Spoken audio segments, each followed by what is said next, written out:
Bhagavad Gita chapter 8 अक्षर ब्रह्म योग। ओम का रहस्य और मृत्यु के बाद क्या होता है, इंटरेस्टिंग समझने के लिए। लेकिन मैं आप सबसे रिक्वेस्ट करता हूँ, भगवत गीता खोलिए और पढ़ना शुरू कीजिए। एक सवाल, जब यह सांस आखिरी बार आए, जब ये आंखें आखिरी बार बंद हों, उस पल के बाद क्या होता है? ये सवाल इंसान हजारों सालों से पूछता हुआ आया है, बट नोबडी नोज। अब कृष्ण बताएंगे क्या होता है। 5000 साल पहले कुरुक्षेत्र के मैदान में श्री कृष्ण ने अर्जुन को इस सवाल का पूरा जवाब दिया। फुल एक्सप्लेनेशन है, साइंटिफिक। ये है भगवत गीता का 8वां अध्याय, अक्षर ब्रह्म योग। आज हम जानेंगे ओम का असली रहस्य, मृत्यु के समय क्या करें और मोक्ष का रास्ता क्या है। नमस्कार दोस्तों, स्वागत है आपका मोटिवेटेड बाय भगवत गीता में। अब तक आपने सीखा चैप्टर 1 to 3 में कर्म और जीवन, चैप्टर 4 से लेकर 5 में ज्ञान और मुक्ति, चैप्टर 6 ध्यान और मन, चैप्टर 7 भगवान हर जगह है। अब आगे बढ़ते हैं, धीरे धीरे चीज़ें आगे बढ़ रही हैं।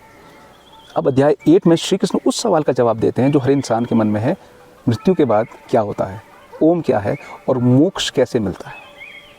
इस अध्याय में 28 श्लोक हैं और इसमें छुपा है वो ज्ञान जो मृत्यु के डर को हमेशा के लिए आपका ख़त्म कर देगा। चलिए शुरू करते हैं। अर्जुन प्रभु से सवाल पूछते हैं, 7 सवाल पूछते हैं। चैप्टर 7 के अंत में अर्जुन ने देखा कि श्री कृष्ण ने कुछ शब्द कहे, ब्रह्म, अध्यात्म, कर्म, अधिभूत, अधिदैव, अधियज्ञ। अर्जुन के मन में सवाल उठे जो कि वाजिब है।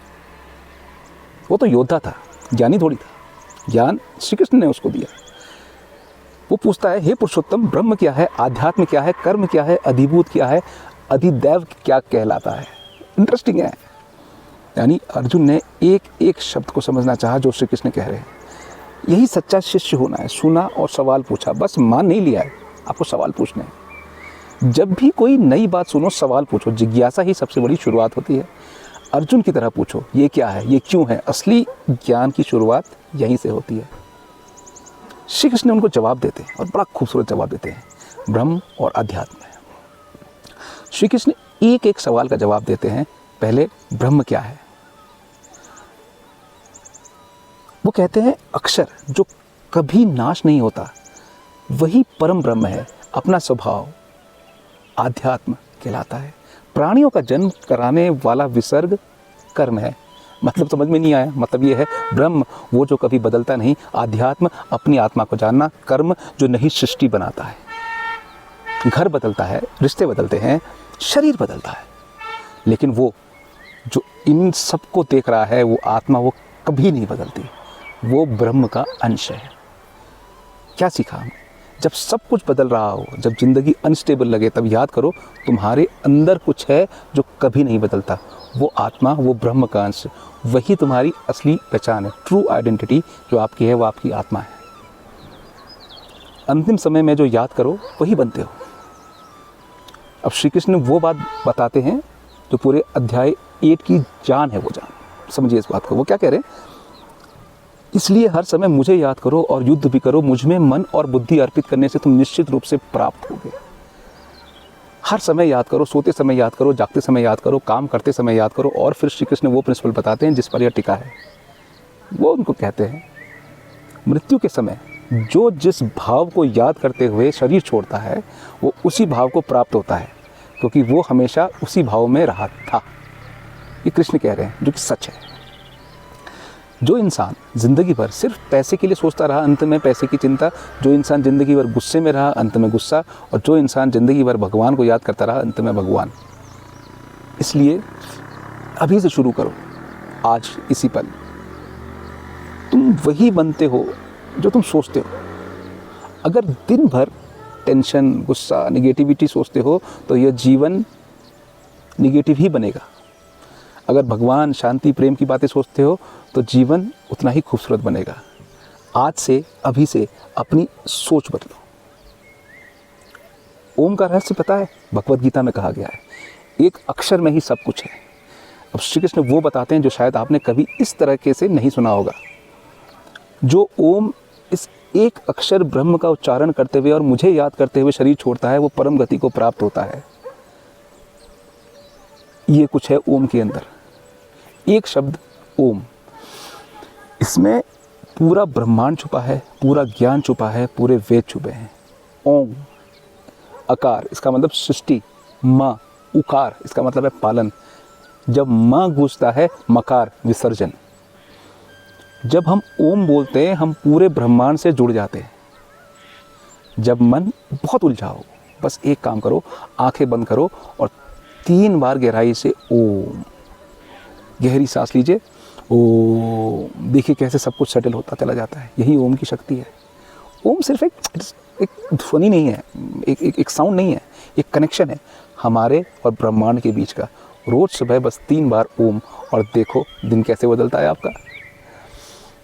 जो हमेशा याद करता है ना, उसका क्या होता है? जो भगवान को हमेशा करेगा याद, उसका क्या होगा?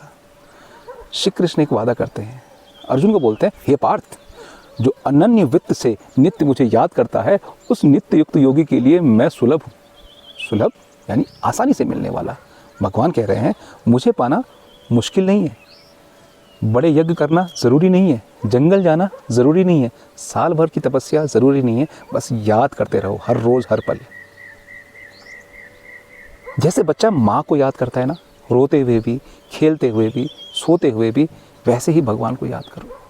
वो दूर नहीं है, वो सुन रहे हैं हमेशा। क्या सीखते हैं हम इससे? भगवान को याद करना कोई कॉम्प्लिकेटेड रिचुअल नहीं है कि भैया आप कभी एक अनुष्ठान करके आप याद कर सकते। आप कभी भी बर्तन धोते समय आप याद कर लो, खाना बनाते समय आप याद कर लो, सोते समय आप याद कर लो, बस यही काफ़ी है। भगवान सुन रहे हैं। अब लोग पूछते हैं मोक्ष क्या है? इसी चैप्टर में बताया गया 2 रास्ते हैं। श्री कृष्ण बताते हैं मृत्यु के बाद क्या होता है। वो बताते हैं कि 2 रास्ते हैं।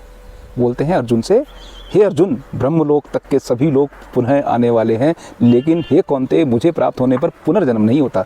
अगर आप कृष्ण को प्राप्त हो गए तो आपका पुनर्जन्म नहीं होना।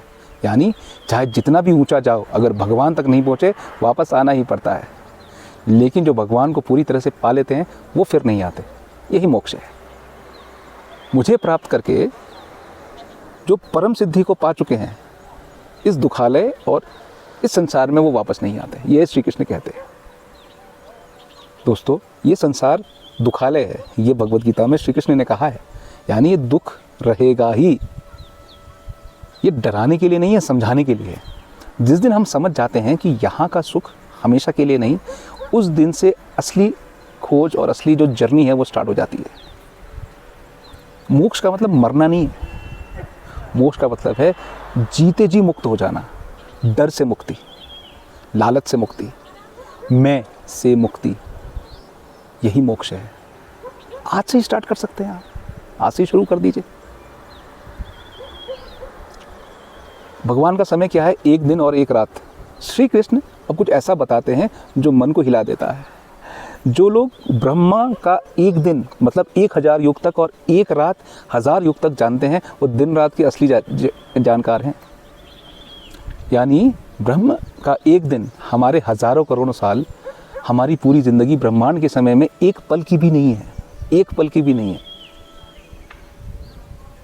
ये सुनकर छोटा नहीं लगना चाहिए, बल्कि राहत मिलनी चाहिए हमें कि जो प्रॉब्लम्स आज बहुत बड़ी लग रही हैं वो अनंत समय में एक छोटी सी लहर है।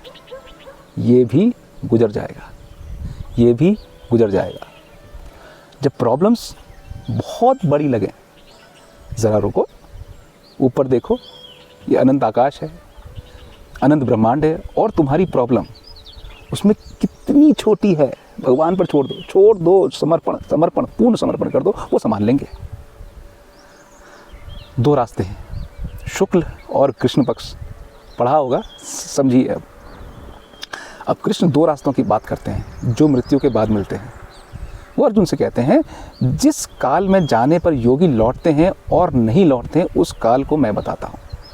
पहला रास्ता है शुक्ल मार्ग, प्रकाश का रास्ता। जो इस रास्ते पर जाते हैं वो मोक्ष को पाते हैं। दूसरा रास्ता है कृष्ण मार्ग, अंधकार का रास्ता। जो इस रास्ते से जाते हैं वो वापस आ जाते हैं। लेकिन दोस्तों ये कोई भाग्य की बात नहीं है, ये हमारे कर्म की ही बात है, हमारी यादों की बात है। जो जीते जी भगवान से जुड़े रहे वो शुक्ल मार्ग पाते हैं, और ये अभी से स्टार्ट हो जाता है। मृत्यु के बाद का रास्ता अभी तय हो रहा है, फिक्स नहीं है। हर अच्छा विचार, हर भगवान की याद, हर नेक काम शुक्ल मार्ग की तरफ एक कदम है। डरो मत, बस चलते रहो। कहाँ चलना है? शुक्ल मार्ग। इस चैप्टर से क्या सीखा हमने? चैप्टर 8, लर्निंग्स फ्रॉम चैप्टर 8 क्या है? 8 लर्निंग्स। पहली, जिज्ञासा से पूछो, अर्जुन की तरह। हर सवाल ज्ञान का दरवाजा है। Always ask question. भगवान से पूछो भाई क्या है क्या नहीं है, हर एक से पूछो। दूसरा, ब्रह्म वो है जो बदलता नहीं है, तुम्हारी आत्मा वही ब्रह्म का अंश है, तुम शाश्वत हो। तीसरा, अंत समय में जो याद करते हो वही बनते हो, तो अभी से भगवान को याद करो। चौथा, ओम, एक अक्षर में पूरा ब्रह्मांड है, रोज ओम का उच्चारण कीजिए। 5, जो हमेशा याद करता है भगवान उसे आसानी से मिलते हैं। याद करना सबसे बड़ी साधना है। 6, मोक्ष मृत्यु के बाद नहीं, मोक्ष जीते जी भी मिल सकता है। डर, लालच, अहंकार से मुक्ति मोक्ष है। ब्रह्मांड का समय अनंत है, हमारी प्रॉब्लम उसमें एक छोटी सी लहर है। 8, मृत्यु के बाद का रास्ता अभी तय होता है, अभी से चुनो प्रकाश का रास्ता। तो दोस्तों, चैप्टर 8 अध्याय 8 का सबसे बड़ा संदेश क्या है? मृत्यु से डरो मत, बस भगवान को याद करो। सुबह उठो ओम, रात को सोइए ओम, जब घबराओ ओम, जब खुश हो ओम। यह एक शब्द आपकी पूरी ज़िंदगी बदल सकता है। ये भगवत गीता में श्री कृष्ण कह रहे हैं। अगर ये वीडियो आपको हेल्पफुल लगी तो लाइक कीजिए, सब्सक्राइब कीजिए और कमेंट में बताइए आप ओम कब बोलते हो, कहाँ सबसे ज़्यादा शांति मिलती है। अगला वीडियो होगा चैप्टर 9 राज विद्या राज गुह्य योग पर, जहाँ श्री कृष्ण बताएंगे गीता का सबसे बड़ा रहस्य और वो वादा, एक पत्ते से भी मैं राज़ी हूँ। उस वीडियो को ज़रूर देखना। जय श्री कृष्ण।